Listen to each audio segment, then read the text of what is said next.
"Sophia, what happened to you?" asked Michelle to her friend, walking into the study. The women had been working together for 5 years and had become close friends in that time. Sophia lowered her eyes to the floor and then brushed a tear from her cheek. She hadn't dared tell her friend for days about what was going on in her family, but she couldn't keep it all to herself anymore. "My husband cheated on me," she gathered her strength and said. "It turns out he's been dating a colleague behind my back for 6 months now, and I'm the stupid one. I thought that we have a strong family," exclaimed Sophia bitterly. 6 months, wow! And what are you going to do? Are you really going to forgive him for that? Asked Michelle. "Michelle, what can I do? We've been married for 8 years. We have 2 children, and they just started school. How can I leave them without a father?" Sophia and her husband Harvey had twins. A month ago, Harvey took them to school for the first time, and he was so proud of his sons. It seemed like everything was perfect. But now, Sophia understood that there had been another woman in his mind for a long time. Sophia knew how Michelle felt about cheaters, so she didn't count on her support in this matter. Her friend had divorced her first husband for this reason.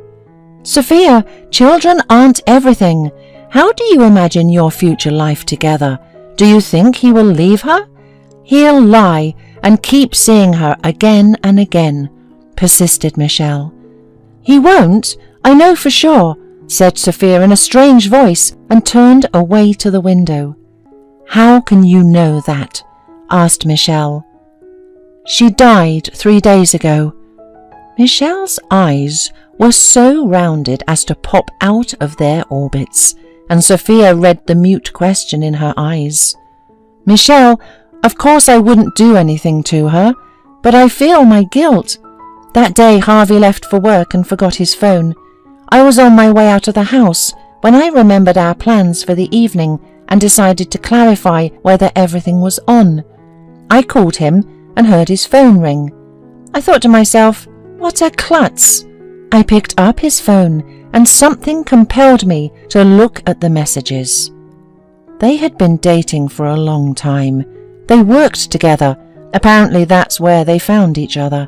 I read their messages and cried like a fool. I was so hurt and so offended. Finally, I texted her from his phone. "And what did you text her?" asked Michelle, frightened. "Michelle, I did a terrible thing. I had wished her to die." "Wow, but in principle it's not surprising. She deserved such a wish from you because she was sleeping with your husband," said Michelle. Sophia looked at her friend and continued, "Unfortunately, that's not all. That same day, Harvey came back from work. He was pale as chalk. I asked what happened, and he told me that his colleague had died. I began to ask questions, and I found out that his mistress had been hit by a car. It happened just an hour after my message." After saying all this, Sophia sat down and sobbed again. "And do you think it's your fault? What a nonsense. It's a coincidence. A sad accident? Yes. Strange? Yes. But it's certainly not your fault. You feel bad because your husband had been cheating on you for 6 months. Who would like that? By the way, did you tell him you know everything?" Sophia shook her head. He saw the message in the phone himself. He apologized for a long time, said he didn't understand how it all happened. He said he wasn't going to leave me and the boys, that he loved us. Michelle shook her head and asked her friend if she believed his fairy tales. Sophia nodded. She knew perfectly well that she shouldn't listen to any advice. She should think with her own head, but sharing her misfortune made her feel a little better. "He went to her funeral yesterday, and don't make that face. What could I have done? All the employees from their office were there. When he came back, I even felt sorry for him. I'm going crazy, trying to figure out what to do next. but my head is all jumbled up." Michelle came over and hugged her friend tightly. The hug made them both feel a little better. They stood like that for a while and then went into the canteen. This time they ate in silence. Each of them was thinking about something different. Sophia wondered if she was ready to forgive her husband for his mistake. Deep down, she felt that Harvey still loved her, but that was not even the most important thing for her. She knew for a fact that her sons adored their daddy.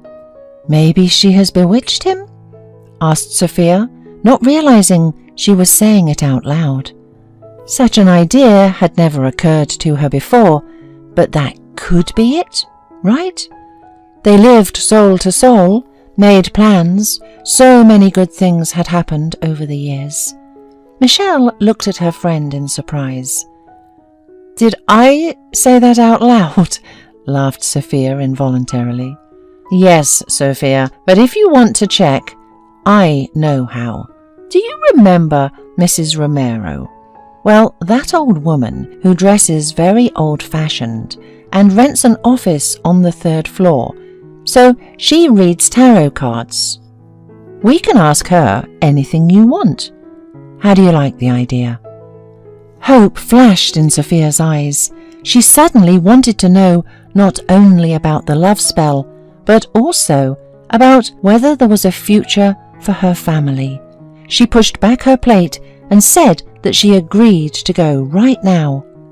The women removed their plates from the table and went to the elevator. They went up to the 3rd floor and headed for Mrs. Romero's office. She had appeared here 6 months ago. Many companies of all kinds rented offices in this building.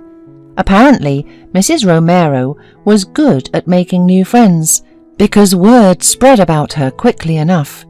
Perhaps Sophia was one of the few women who had not yet had the time to visit her. Sophia confidently knocked on the door and then heard a coarse voice. "Come in." It was a little dark in the office.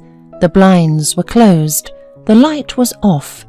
Only a little light was let in through the window, which was open for ventilation. Mrs. Romero was sitting in her chair, leaning back. She wore a colourful dress, unaccustomed to office style. On her head she had tied a kerchief. She looked unusual, to say the least. Red lipstick on her lips, bright beads. "Mrs. Romero?" asked Sophia, looking her over. The fortune-teller nodded and invited the women in. "I was told you do fortune-telling at cards. Will you read tarot cards for me?" "You have questions, I see. All right, turn on the lights first. Lunchtime is almost over. I've been resting for a while." Michelle turned on the lights. The office began to look more familiar, all its intimidating charm gone somewhere. "Come on, sit down, honey. Tell me what happened." "I thought you were going to tell me yourself," wondered Sophia. "I'm just a fortune teller. Tell me what the problem is, and then I'll lay out the cards." Sophia decided to cheat a little. She talked about her husband's infidelity, her rival's death, but she didn't say anything about a love spell. Mrs. Romero was just shaking her head, listening to her, and then she took her tarot deck. She shuffled and laid out the cards, looking at them thoughtfully. "Oh, but it wasn't your husband's guilt," said the fortune-teller confidently. "That woman has bewitched him. I can see it for sure. The cards are telling me. And it wasn't your fault that woman died. It was written in her destiny. You had nothing to do with it." "What about my husband? Shall we be together?" Mrs. Romero opened the cards once more. Then she looked at Sophia and told her mysteriously, "Now, everything depends only on you. You see, only you can break the hex. You have to forgive your husband and love him again." to love him with all your soul. That's the only way to get all the bad stuff out of him." "And what if I can't?" asked Sophia breathlessly. "Then he'll die before a year has passed. I'm telling you for sure. I'm a third-generation fortune teller. After all, I'm not going to lie to you. It's up to you to decide whether your husband will live or not. Now you know all the options you have. Make your own decision." Sophia put $50 on Mrs. Romero's desk and left the office. "And what will you do?" asked Michelle, looking at her friend, frightened. "I don't know yet," simply replied Sophia. She thought about it all day, and when she got home, Harvey and the kids were already waiting for her. They cooked dinner together, or rather, Harvey cooked and the boys sat at the kitchen table and did their homework in their notebooks under his supervision. Seeing this picture, Sophia thought that she was not ready to deprive the children of their father, and she certainly did not want Harvey to die. When the children had gone to bed, the couple sat down and discussed everything that had happened and dotted all I's. In the end, they agreed to never mention what had happened again. Sophia promised to find the strength to forgive. Harvey swore that he would never cheat on her again. They sealed their promises in the marital bed, and in the morning they woke up refreshed, ready to go through life together. About 6 months went by, and the family's relationship improved. Sophia really forgave her husband and loved him even more. Her friend Michelle witnessed all of this, though she did not approve all this, but she understood why Sophia made this particular decision. One day, Michelle was going down in the elevator when Mrs. Romero walked in as well. "Hello, do you remember me? I came to you with a friend who was cheated on by her husband," said Michelle. "She's truly grateful to you, by the way. I can definitely see that you're a good third-generation fortune teller. You helped her a lot." Mrs. Romero smiled.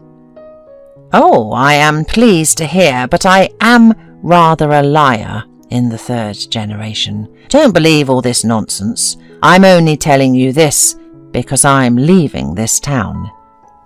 "How can that be?" wondered Michelle. "You found out all about the love spell, and Sophia didn't tell you anything." "Every other woman thinks about a spell when she finds out her husband's cheating, and 1 in 3 would believe it if someone would say it to her." "Then why did you tell her to forgive her husband?" Michelle asked, not understanding. "Why? Well, why ruin a good family because of a man's stupidity? They have 2 children. Let them live together. A woman's love can heal all wounds. If her husband is not a fool, he won't cheat on her anymore. Or, at least, he'll learn to hide properly." "So he wouldn't die?" asked Michelle, shocked at how easily Mrs. Romero had deceived them. "How could I know? He could have died. Just imagine his wife left him and the other woman died. How could he not drink himself to death? Maybe he would have died. But now everyone's alive and happy. Or would it be better if I told your friend that her husband could not be changed? And then what? She would have got upset and start eating or drinking her grief away. Either she would have become fat and nobody needed her, or she would have drank herself to hell. Do you like that option better? Besides, his mistress is dead anyway. What's the point of leaving her husband?" "You're playing with other people's lives. Aren't you ashamed?" "I'm not playing. I'm repairing families. So did my mother and my grandmother. Why should I be ashamed? If your Sophia wanted to leave her husband, she wouldn't have come to me. She needed an excuse to stay with him. I gave her one. What's wrong with her now?" "No, she and her husband have reconciled. Everything is all right with them," said Michelle quietly. "But why did you tell me everything? What should I do now? Keep quiet? Sophia wanted to keep him alive. That's why she stayed with him. If she had a choice..." "She stayed with him because she loved him no matter what. Do you understand? One thing I can tell you for sure. If you tell your friend, you will ruin her family. She'll get all her wounds up again. Well, I have said all I want. Have a nice day." The woman waved and left the building, and Michelle remained standing there with her mouth open. Just that day, Sophia and Harvey were celebrating their wedding anniversary. Michelle promised to come to them. A small dinner with friends had been planned, but now she wasn't sure if she should show up. She was afraid to say too much. A couple of hours later, Sophia called her friend. "Michelle, I'm calling to remind you. Will you be here?" "I will, of course," replied Michelle, though without much enthusiasm. When Michelle arrived at the party, she saw a happily married couple. Harvey looked adoringly at Sophia, and she looked fondly and lovingly at him. Their children were frolicking merrily near the set table. Seeing all this, Michelle had no desire to tell her friend what she had learned from Mrs. Romero. After all, everything between Sophia and Harvey was fine. Let it remain so, and what will happen, no one knows anyway.